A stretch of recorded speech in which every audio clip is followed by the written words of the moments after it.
PartnerScore's customer base. So PartnerScore primarily operates at the moment with IT companies and companies in the fintech space. So we target these companies because they've got very important go-to-market plays through partners.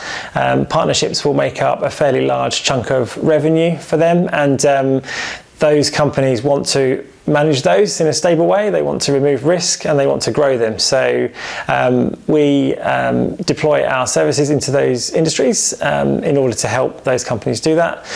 Ultimately, we're relevant to any business that has a go-to-market play through an indirect channel.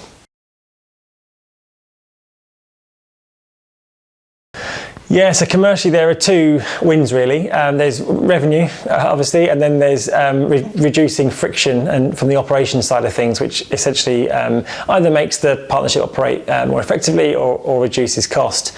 I mean, in terms of revenue, what we aim to do through PartnerScore is to help clients create really engaged partner relationships, which always helps with identifying revenue opportunities from the team that are closest to the opportunities on the ground.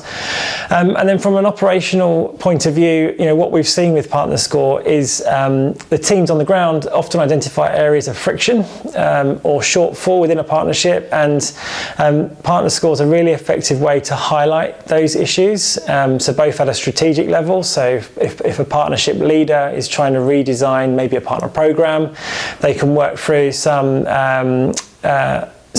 opportunities to improve the way that program works. So whether that would be around pricing or some operational elements.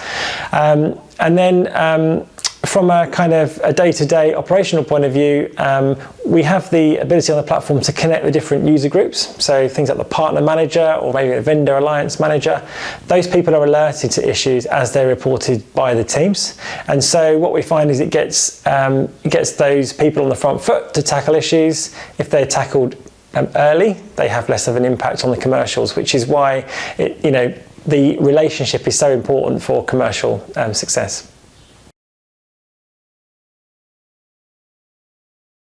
So our customers have been very positive about the platform so far. I mean, we have clients now in Europe, we have clients in the US, we have clients in Australia, and we're actually using the platform to track partnerships in all of those regions plus Latin America. We've had really strong feedback that the data is really easy to use. So, being able to understand the data set quickly and use it to drive decisions is something that's really important to us, and it's something that our clients have said that it helps them do.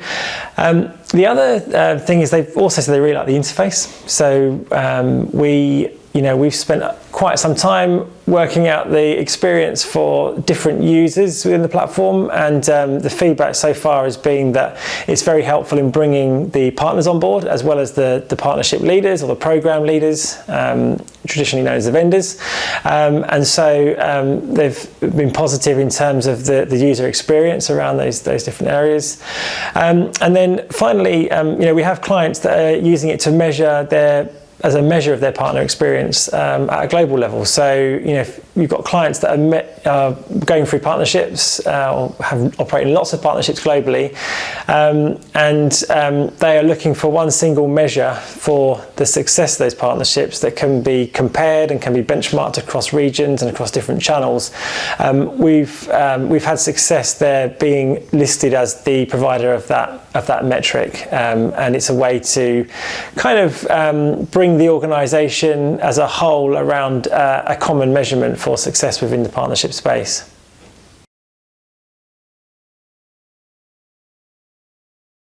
One of the biggest trends, is that partnerships are becoming more important. So lots of companies now are looking to go to market through partnerships. So that's the first trend. It's also leading to larger partnerships. So you've got more complex partnerships, and you're seeing those teams, especially since the pandemic, where there's lots of remote working now. You've got quite large partner teams potentially for the different sides of the partnership working on these relationships, and they're quite difficult to keep track of. So you're seeing disparate teams of people, that you can no longer walk around an office floor and just understand the sentiment of working with different vendors or different partners. So that's kind of the first trend that we see.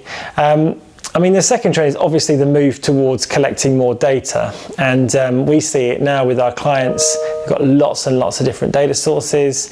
They've got data coming from various different platforms that measure all kinds of things that are commercial, but also things like engagement in terms of logging into portals, etc. So there is a trend to collect more data, and there's obviously going to be a need to understand that data, which is also a challenge. And then obviously the final one, which you can't ignore over the next 5, 10, 15 years, is the move towards AI and using AI for decision making. I know from my own experience that getting AI right, using it in the right way to make the right decisions is something that's quite complex. So I think we're going to see a move towards decision making with AI, but needing to kind of get the balance right between looking at what AI is recommending you do versus why you think you should do that. So people don't generally like to rely purely on an AI model, especially for something that's as important as a channel partnership. So there's going to be lots of work, I think, in the next 5, 10, 15 years to really make that work successfully and make that work in a way that makes sense for all the different businesses that are involved.